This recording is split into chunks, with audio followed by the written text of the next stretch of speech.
So is the Philips 3200 the best air purifier you can buy in the UK? Here's another air purifier that you guys have been asking me to review for months, the Philips PureProtect 3200. This is a stylish mid-sized air purifier that promised performance that matches the larger and now discontinued Philips 3000i series. But is it all too good to be true? For those who don't want to watch my full review, here are the 2 things I don't like and the 4 things I kind of love about the Philips 3200. Firstly, what I don't like. Filter names are confusing, so it's hard to know which one to buy. It uses an old style optical sensor, which you need to clean regularly if you want to use the auto mode and make sure it's reliable. What I really like, it has excellent air cleaning performance at quiet fan speeds. Has a allergy sleep mode that makes sleep mode actually useful. It has low energy usage, nearly 50% reduction compared to the Philips 3000i series.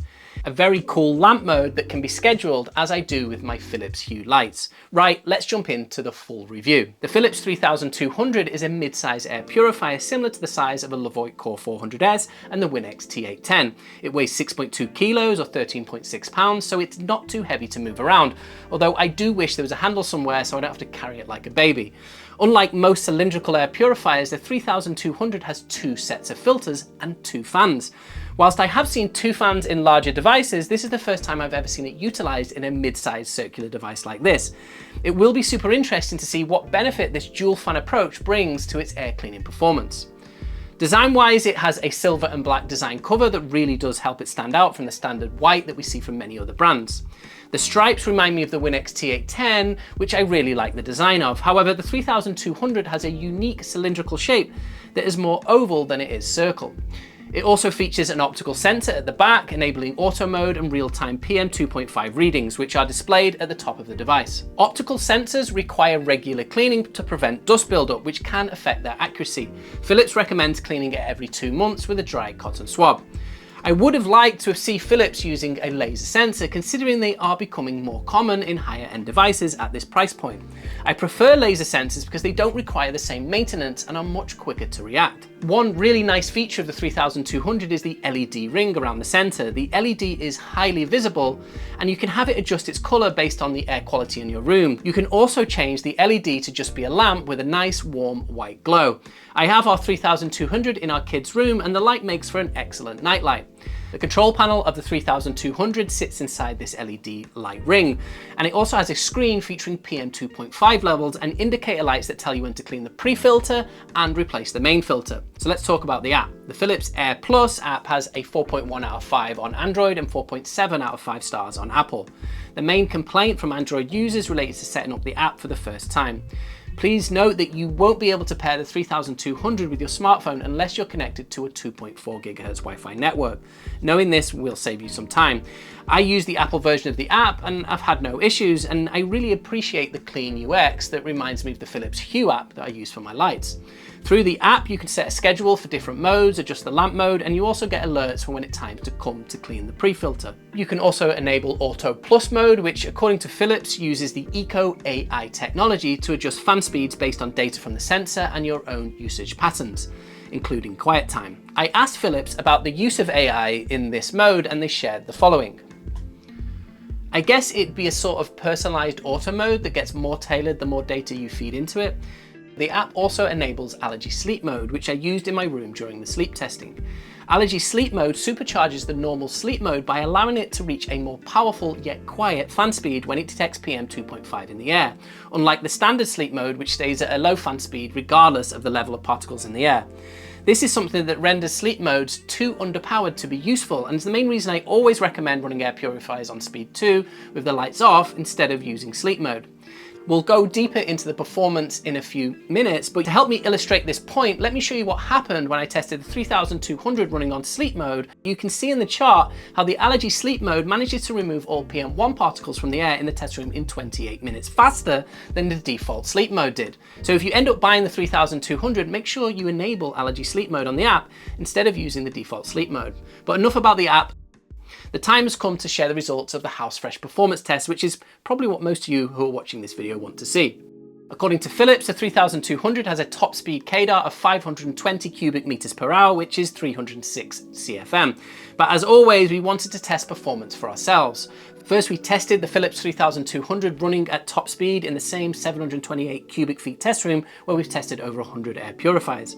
According to our purple air sensor, the 3200 at turbo speed needed 24 minutes to clean our room of all PM1 particles. I was surprised to see that the 3200 matched the performance of the larger and much more expensive Philips 3000i, which goes to show that the choice of using 2 fans and 2 filters has paid off. That said, you can get a more powerful air cleaning with the Xiaomi Elite or the Clean Air Kit's Luggable XL7 if you can afford the extra £40. Based on this result, we estimate a PM1 KDAR at turbo speed of 249 CFM, which will be powerful enough to provide 5 air changes per hour in rooms up to 373 square feet when running at top speed.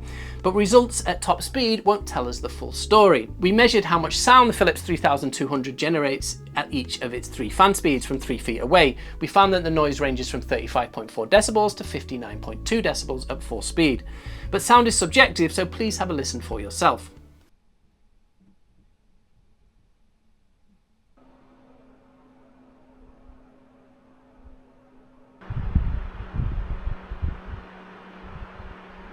When comparing sound levels at top speed, the Philips 3200 is much quieter than the older 3000i, and overall is the second quietest mid-sized air purifier on our table, outmatched only by the PC fan-powered Luggable XL from Clean Air Kits. This is pretty impressive, but 53 decibels might be too loud for quiet environments such as bedrooms or offices. So I also retested its particle removal performance at its medium speed, with sound levels below our 45 decibel limit for quiet performance tests. At medium speed, the 3200 generates 42.6 decibels, and it needed 35 minutes to reach PM10 in our test room. Based on this result, we estimate a PM1 KDAR at medium of 169 CFM, which will be powerful enough to provide 5 air changes per hour in spaces no larger than 253 square feet, whilst generating less than 45 decibels of noise. When comparing against other similar priced air purifiers available in the UK, we can see the big benefit of the 2 fans used in the Philips 3200. Although it's no match for the incredible power of the Luggable XL7 with its 7 Cooler Master SickleFlow 120 fans, it's fair to say that Philips 3200 offers excellent performance at quiet fan speeds. Here's a quick recap of the performance results of the 3200 at each of its fan speeds. As always, I used our power meter to measure how much energy this air purifier pulls at each fan speed and on standby. Running the Philips 3200 at its top speed 24/7 for 1 year will add £71.83 to your energy bill, based on the current average UK electricity price cap of 26p per kilowatt hour. Here, the Philips 3200 also does well against the other similar priced mid-sized models, although it still uses more energy than the Blue Air 3350i and the European version of the Levoit Core 400S.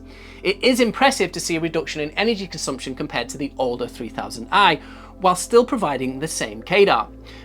Let's talk about the filters. As I briefly mentioned a few minutes ago, the Philips 3200 comes with 2 cylindrical filters that fit inside the device. In terms of particle filtration, the 3200 uses the same HEPA NanoProtect filter used in other Philips air purifiers, which most people will assume is a certified HEPA filter. But Philips confirmed with us that it is not when I reached out for comment when working on my review of the Philips 3000i. As I've said before, marketing terms like HEPA NanoProtect can be confusing to consumers, and mentioning how the filter captures 99.97% of 0.003 microns can be misleading. I much prefer the transparency we see from other manufacturers like Xiaomi, who are open about the particle filters not being HEPA grade, but rightly highlight the associated benefits of increased performance and lower sound levels. From my testing, I found that many non-HEPA filters perform very well in removing even the smallest particles from the air, allowing fans to deliver more clean air compared to a higher grade HEPA filter. All this to say is you shouldn't get too caught up in mentions of HEPA. Anyway, I'm derailing the video now, back to the 3200. The filters are bonded, so you will need to replace the whole filter when the carbon runs out, which is usually earlier than the particle filter. Speaking of carbon, Philips told me that each cylindrical filter is packed with 50 grams of coconut carbon, which brings the total up to 100 grams. And Philips made a point of stating that coconut carbon is more effective than standard carbon and is renewable and uses less energy to produce. Like most cylindrical filters, the pre-filter is attached to the outside of the main filter itself, so you will need to remove the entire filter to clean the pre-filter. My tip, take the device outside when it comes time to cleaning the pre-filter, unless you want to spread dust and larger particles all over your house. I appreciate how Philips has integrated an indicator light and an alert on the app that tells you when it's time to clean the pre-filter. Tests from Clean Air Stars shows that a dirty filter can significantly affect air cleaning performance. I'm also glad to see that Philips has dropped the promise of filters lasting 3 years that they had for the previous 3000i model, as I know from my 3000i that the carbon filter will become full much sooner and that you will have to replace the whole filter. According to Philips, you can expect to change the filters every 12 months, and you can buy a new filter set that includes 2 filters for £59 and 99p. We can add this to energy cost to work out the total yearly cost and compare it with other mid-sized devices that we've tested. When accounting for both energy and filter replacements, the Philips 3200 is one of the more affordable mid-sized air purifiers to run. So is the Philips 3200 the best air purifier you can buy in the UK? On paper, it certainly looked good, but it took me a while to make this decision to buy because I was super disappointed to learn that Philips had discontinued the 3000i after just a few years on the market. But I reached out to Philips and they said that the 3200 is here to stay. They also confirmed that they have no plan to discontinue the filter replacements for the older 3000i. So that is some good news for UK owners of the 3000i. After spending a few months with the Philips 3200 at home, I am convinced that it is a significant upgrade to the now discontinued 3000i. You get the same level of air cleaning performance at a lower initial price with half the energy usage and cheaper long-term costs. However, finances aside, the best feature of the 3200 is how well it performs at quiet fan speeds below 45 decibels. The use of 2 fans allows the device to outperform most mid-sized models available in the UK and Europe. It's clear as well that Philips has been upgrading their smart features, and I'm a big fan of the allergy sleep mode, which dials up the KDAR of the default sleep mode. And even though I thought the lamp function would be a bit gimmicky at first, I was surprised by the quality of the light and soon found myself scheduling the light through the app as I do with my Philips Hue lights. However, if you don't care about smart functions, apps and lights, then you should definitely check out the Luggable XL7 from Clean Air Kits, which has recently been introduced to the UK and Europe. Or if you're looking for a traditional air purifier that offers better bang for your buck, then you should check out the WinX Zero S, which costs £179 and offers similar performance to the 3200 without the fancy app. But for those of you who want it all, looks, smart features, app connectivity and a nightlight, then you can't go wrong with the Philips 3200. If you think the 3200 is the right air purifier for you, please use the affiliate links in the description to buy one, as it will help support the work we do here at House Fresh at no extra cost to you. As always, drop your comments below and I'll see you all in the next video.